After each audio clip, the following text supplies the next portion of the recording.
Jalousie. À la seconde visite que je fis au Shir Tadili après mon retour de Mostaganem, j'avais apporté une lettre dont je désirais qu'il prît connaissance.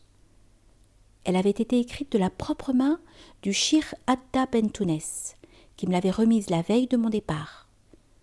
Le papier portait en en-tête le nom et l'adresse de la Zaouïa, Allaouia.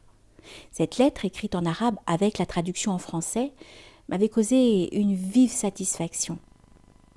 L'un des fourrara présents fut chargé d'en faire la lecture à voix haute. Quand il eut terminé, le shir s'exclama avec une fière assurance. « Je vais t'adresser une lettre bien plus importante. Tu la recevras bientôt. » Parmi les qualités qui permettent de distinguer les maîtres, il en est une qu'il s'attache à observer. C'est la fidélité à la parole donnée. 4 mois passèrent dans l'attente de la fameuse lettre promise. Je trouvais ce retard anormal, tant et si bien que j'osais rappeler au shir sa promesse, sous une forme qui la voilait, car j'étais certaine qu'il ne pouvait l'avoir oubliée, mais pour l'informer que je n'avais pas encore reçu sa lettre. Il en fut si indigné qu'il redressa son buste, releva la tête, en affirmant avec toute l'énergie de son autorité « Pars tranquille chez toi, cette lettre te parviendra bientôt. » Il en fut bien ainsi qu'il l'avait dit.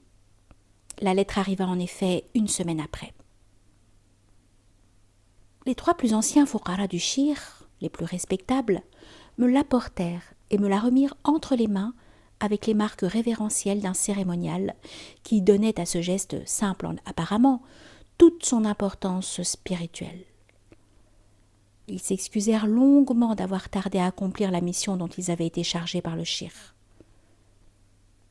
Mais cette lettre avait été écrite en arabe classique d'une calligraphie si savante qu'il leur avait été presque impossible de la déchiffrer et de la retranscrire en écriture habituelle.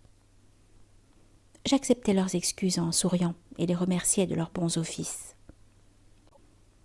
Ils partirent, rassérénés, s'imaginant m'avoir trompée.